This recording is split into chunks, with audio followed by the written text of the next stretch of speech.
Hey, bonjour à tous, j'espère que ça va bien aujourd'hui. Bienvenue sur la chaîne Samuel Carrier. Pour ma part, moi, je vais très bien. Pour ceux qui me suivent, je fais l'actualité sur les Islanders de New York ainsi que tout ce qui se passe dans cette équipe-là, autant à saison morte que pendant la saison, que pendant les séries en général. Alors pour ceux qui me suivent, qui sont intéressés, gênez-vous pas à me faire des likes, partager, commenter, vous abonner à ma chaîne également.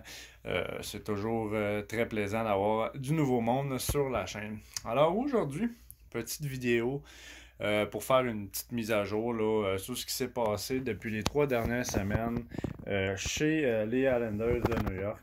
Alors, j'ai fait une vidéo là, dernièrement, il y a 3 semaines, pour vous parler justement de ce qui s'était passé au niveau de l'actualité de la formation. Il y avait eu quelques petites signatures, un échange et quelque chose qui s'est passé dans les dernières semaines au niveau de la formation que je vous avais fait parvenir il y a 3 semaines. Maintenant, petite mise à jour, acte d'actualité sur ce qui s'est passé depuis les 3 dernières semaines. On va commencer avec les petites signatures mineures que les Islanders ont fait la semaine dernière. Alors, deux petits défenseurs de la filiale de la Ligue américaine du club école des Bridgeport Descent Tigers.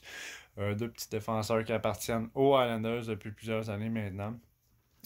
Signature de 2 ans qui a été fait à un certain Parker Waterspoon, petit défenseur de 22 ans, qui fait partie de la filiale depuis maintenant 2 ans ou 3 saisons maintenant, a refait une signature de 2 ans. Et nous avons également un défenseur dénommé Vent Chappell. Vent Chappell étant son nom de famille, un défenseur offensif de 23 ans maintenant, a également fait une signature de 2 ans avec la formation. Alors, depuis les 3 dernières semaines, nous avons 3 signatures de défenseurs mineurs pendant 2 ans. Alors, c'est des joueurs qui, bien évidemment, vont probablement éventuellement peut-être faire le saut pour se tailler une place là, plus haut au niveau de la défensive chez les Islanders. Qui sait, on ne sait jamais. Cette année ou peut-être l'année prochaine. Je pense qu'il y a quelque chose de gros qui ça vient au niveau défensif chez les Islanders. Et j'ai un autre détail à vous faire parvenir également par rapport à ça. Par la suite, parlons un peu de Josh Osang. Josh Osang, allié gauche. Non, excusez-moi, un allié droit. Fabricant de jeu.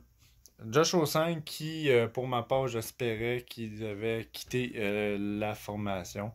Un joueur qui, malheureusement, a trop une grande tête avec un méchant caractère. Je pense qu'il ne fit pas nécessairement dans le cadre de la dynamique et de la mentalité de l'équipe des Islanders. Mais Lou Lamoriello s'est quand même donné l'utilité de re-signer ce joueur-là pour une autre saison. Il avait été signé l'année passée 1 an. Et il a été signé cette année pour une autre saison. La seule question que je me pose, c'est pourquoi? Pourquoi ce joueur-là? Pourquoi pas aller plutôt dans la direction des free agents pour espérer combler le vide de ce joueur-là, qui malheureusement, je ne pense pas réussir à se tailler une place chez les Islanders. La preuve, la saison dernière, nous l'avons relégué dans une autre équipe étant donné son caractère et son style de jeu qui malheureusement ne fitait pas dans le cadre de la formation. Et je ne comprends juste pas l'utilité de re-signer ce joueur-là pour une autre saison supplémentaire. Ça fait déjà au moins un bon 4 ans que ce joueur-là fait partie des Islanders de la filiale américaine qui n'a jamais réussi à monter vraiment. Il a joué à peine une trentaine ou une quarantaine de matchs, je crois, dans sa carrière seulement avec les Islanders. A jamais réussi vraiment à démontrer que c'était un joueur qui pouvait devenir un joueur important dans l'alignement des Islanders. Alors pourquoi re-signer ce joueur-là? J'en ai aucune idée.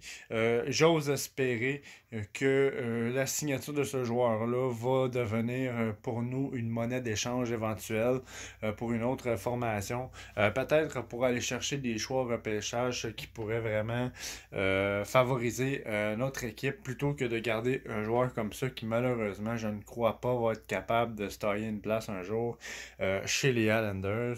Et à moins que son caractère et son style changent drastiquement, ce qui m'étonnerait beaucoup. Mais pour ma part, je ne comprends pas ce move-là de Lou Lamoriello, outre que ça serait pour le rééchanger éventuellement pour justement comme je disais, aller chercher des choix au repêchage. Je pense que l'équipe qui va rentrer dans une phase de reconstruction d'ici maximum 3 ans, je pense que ça va être vraiment le temps pour nous d'aller chercher des choix au repêchage pour essayer de rebâtir là, avec un avenir très proche pour la formation. Pour ma part, c'est ce que je ferais. Je suis pas le DG, mais c'est ce que je ferais. Maintenant, grosse nouvelle que je dois vous annoncer aujourd'hui. Et c'est une nouvelle auquel je suis extrêmement heureux de annoncer pour ceux qui ne sont pas au courant.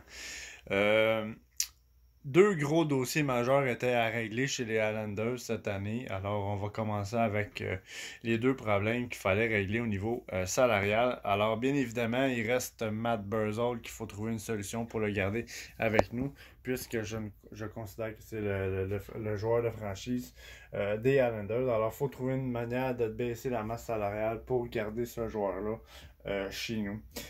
Par contre, nous avions également le contrat de Ryan Pollock qu'il fallait re-signer cette année. C'était très important pour nous de préserver ce défenseur-là qui est le meilleur défenseur de la formation pour l'avenir d'ici les je dirais 5-6 prochaines années, c'est sûr et certain. A du très bon hockey à jouer encore. Lou Lamoriello a vraiment fait le bon move aujourd'hui. Ryan Pollock a été re-signé aujourd'hui. Un contrat de 2 ans à 5 millions par année. Alors un contrat totalisant 10 millions. Dans le fond, 5 millions par année. C'est un contrat de 2 ans. Mais il faut prendre en considération que d'ici 2 ans, le contrat de Johnny Boychuk va se terminer. Andrew Ladd va se terminer si jamais on n'est pas capable de rien faire avec ça. Nous allons également Nick Leddy qui va se terminer. Il y a plusieurs contrats qui vont se terminer d'ici 2 ans qui va vraiment réduire de façon énorme la masse salariale de l'équipe présentement. Ce qui va nous donner la possibilité à Ryan Pollock, lorsque son 2 ans va être terminé, de pouvoir le re-signer ensuite à long terme. Alors, je trouve que c'est une excellente nouvelle. Je suis vraiment content de pouvoir dire que Ryan Pollock fait partie des Islanders de New York pour très longtemps. Avec les masses salariales qui vont tomber chez les Islanders d'ici les 2 prochaines années, nous allons pouvoir re-signer Elias Sorokin à sa fin d'année pour un contrat plus long par la suite. Nous allons aussi devoir travailler très fort sur le dossier de Anthony Beauvillier. Je pense que c'est un joueur qui se doit de rester chez les Islanders lorsque son contrat va être terminé. Par contre, maintenant, pour les Islanders, il reste le plus gros dossier qui est scintillant pour beaucoup de fans. C'est le fameux dossier de Matthew Barzal. Et je suis très sceptique à ce qui va se passer, mais j'ai quand même ma petite idée. T'sais, moi, je fais une spéculation sur ce que je crois qui pourrait très bien arriver. Euh, Étant donné la signature des 3 jeunes défenseurs que nous avons fait dernièrement, et là, la signature de Ryan Pollock, que nous savons que maintenant, je pense que cette signature-là va être du béton pour plusieurs années. Moi, je pense que pour libérer un petit peu de masse salariale au niveau des Islanders, il va y avoir soit un Johnny Boychuk ou soit un Nick Leddy qui va probablement partir dans une transaction pour justement libérer un petit peu d'argent et être capable d'offrir un contrat peut-être de 2 à 3 ans pour Matt Barzal pour ensuite de ça, encore une fois, lorsque la suite va s'en suivre, de baisser la masse salariale de l'équipe, lui offrir un contrat beaucoup plus glorieux et long pour être le joueur de franchise chez les Islanders. Alors, je crois vraiment fortement que il y a mouvement qui va s'en venir à ce niveau-là, des gros contrats qui vont probablement quitter pour faire place à Matt Barzal. Bien évidemment, c'est un joueur qu'on ne veut pas perdre et on ne veut pas non plus se rendre jusqu'à l'arbitrage, je crois, avec ce joueur-là. Et on veut non pour ma part, je veux pas qu'on le perde non plus. C'est sûr que si on le perd, on va avoir 4 first round picks si on a une offre hostile de notre équipe. Ça, c'est sûr et certain. Mais oui, on a besoin de choix repêchage pour les 3-4 prochaines années. Mais pas de là à laisser partir un joueur de franchise de 23 ans qui, je pense, va vraiment avoir un tournant majeur dans l'avenir lorsque son style de jeu va être peaufiné. 23 ans, c'est un joueur qui a beaucoup à apprendre encore, mais ne va que s'améliorer et devenir meilleur d'année en année. Et nous l'avons vu au niveau de son tempo, de son style de jeu.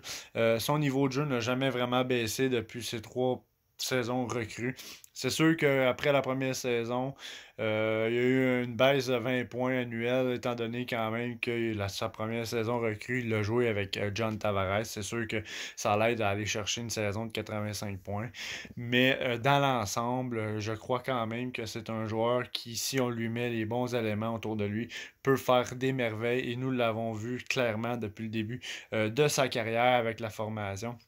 Alors, c'est pourquoi je pense vraiment que Lou Lamoriello va continuer de travailler très fort. J'ai très confiance en ce DG-là pour que Matt Barzal fasse le grand saut et ait un vrai premier contrat chez les Islanders et qui devienne le franchise players, ce que j'aimerais voir beaucoup chez les Islanders. Beaucoup de belles choses s'en viennent pour la prochaine saison et pour les prochaines années également avec l'équipe, avec les jeunes espoirs que nous avons.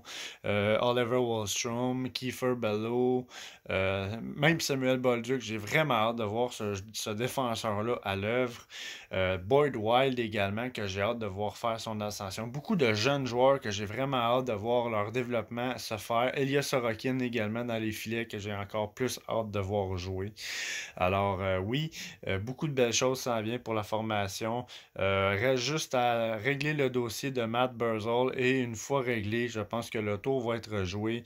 Les joueurs vont faire ce qu'ils ont à faire pour les prochaines saisons et nous avons encore une fois beaucoup de chances de se rendre en playoff la saison prochaine ou lorsque le hockey va recommencer avec la formation que nous avons actuellement.